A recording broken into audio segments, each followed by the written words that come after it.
কষ্ট পেয়েছিলাম সেদিন, যেদিন আড়াল থেকে শ্বশুরকে বলতে শুনেছিলাম, কি এক বৌমা আনলাম, না আছে রূপ, না আছে গুণ, আর না আছে বংশমর্যাদা। আরও কষ্ট পাচ্ছিলাম যখন শুনলাম আমার শাশুড়ি, ভাসুর আর ভাসুরের বউ, শ্বশুর একসাথে সুর মেলাচ্ছিল। ভেতরটা দুমড়ে মুচড়ে যাচ্ছিল, কিন্তু প্রকাশ করলাম না। আমার যা আমার থেকে সুন্দরী আর বয়স কম, এই নিয়ে শাশুড়ির অভিযোগের শেষ ছিল না। ভালোবেসে বিয়ে করেছিলাম ঠিকই, কিন্তু দুই পরিবারের সম্মতিতেও ছিল। প্রথমে রাজি না হলেও পরে রাজি হয় আর কি। বিয়ের পর থেকেই কারণে অকারণে তুচ্ছ বিষয় নিয়েও কথা শোনাতে কেউ ছাড় দিত না। তাদের অভিযোগগুলো ছিল এমন যে আমি বড় বউ এর মতন দুধে আলতা নই। আমার বয়স বড় বউয়ের চেয়ে 5 বছর বেশি। আমার বাবার অনেক টাকা নাই, আর তার থেকেও বড় কথা, আমি আমার হাজব্যান্ডের সমবয়সী। যেখানে আমার হাজব্যান্ড আর আমার কোনোই সমস্যা ছিল না, সেখানে পুরো পরিবার আমাদের বিরুদ্ধে ছিল। আমার হাজব্যান্ড আর আমার বোঝাপড়াটা কিন্তু বেশ ভালো ছিল। সে কখনোই আমাকে অবহেলা করে নাই। যতটা ভালো বিয়ের আগে বাসতো, তার থেকেও অনেক বেশি এখন বাসে। আমার শত কষ্টে আমি ভুলে যেতাম আমার হাজব্যান্ডকে আঁকড়ে ধরে। যতদিন যাচ্ছিল ততই তাদের কথা বলার মাত্রা বেড়ে যাচ্ছিল। আমি কখনোই এইসব আমার হাজব্যান্ডকে জানাতাম না। আমি চাইতাম না তাকে মেন্টালি প্রেশার দিতে, নিজের মধ্যেই চেপে রাখতাম। কখনো আলাদা হবার কথাও বলতাম না। অনেক চেষ্টা করতাম সবার মন জয় করার।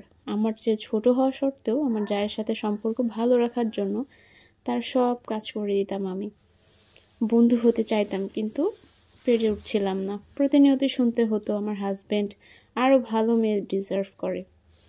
শাশুড়ি আর জায়েক হয়ে প্রতিনিয়ত কষ্ট দিত, পরিবার নিয়ে কথা শোনাতো। বাবা মা বেড়াতে আসলে তাদেরকেও ছাড় দিত না। তামিমের রোজগার কম বলে কথা শোনাতো। বড় ছেলে আর তার বড় বউ নিয়ে গর্বের সীমা ছিল না। মুখ থুবড়ে কাঁদতাম।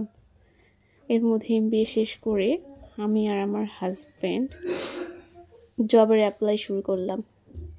আমার হাজব্যান্ড একটি বেসরকারিতে কোম্পানিতে ভালো পদে চাকরি হলেও আমার হচ্ছিল না। তাই বলে হতাশ হইনি, চেষ্টা চালিয়ে যাচ্ছিলাম। জবের কথা শুনে সবারই মাথা গরম।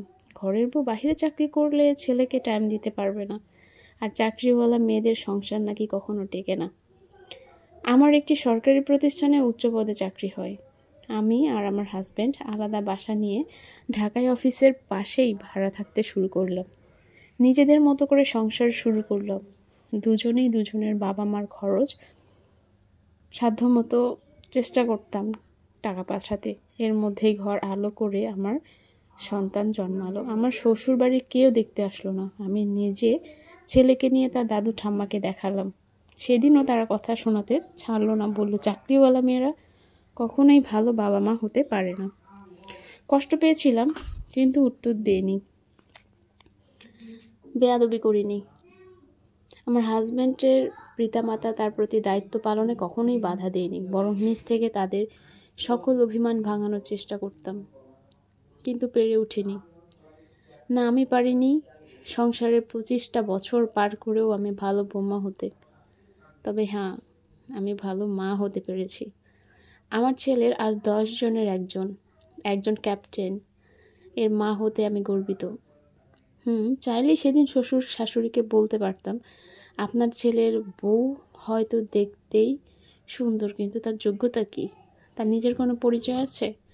কোনো গ্রাজুয়েশন? ভালো পজিশনে কি চাকরি আছে? তার সন্তানের কি মানুষ হতে পেরেছে? নাকি ভালো বিবেক কি আছে? বাবার পরিচয়, বাবার টাকায় গর্বের কিছু নেই। হয়তো ভালো বউ মা হতে পারিনি, কিন্তু দিন শেষে ভালো স্ত্রী এবং ভালো মা হতে পেরেছি। এটাই হয়তো আমার নারী জীবনের সার্থকতা। ঠিক এমন করেই একটা আপু গল্প বলেছিল, প্রতিটা মানুষের জীবনে সংসারে এগুলো থাকেই। কেউ মেনে নিতে পারলে আলহামদুলিল্লাহ, কেউ মেনে নিতে না পারলে তার কপালে দুর্ভোগ কষ্ট ছাড়া আসলে আর কিছু নাই, তাই না? আর তার থেকে বড় কথা, নিজের হাজব্যান্ডকে ভালো হতে হয়। একজন বউয়ের হাজব্যান্ড যদি ভালো হয়, তাহলে যে কোনো সমস্যা মোকাবেলা করা খুব সহজ হয়, তাই না? আমার ভিডিওটা যদি ভালো লেগে থাকে তাহলে প্লিজ লাইক অ্যান্ড সাবস্ক্রাইব করে পাশে থাকবেন।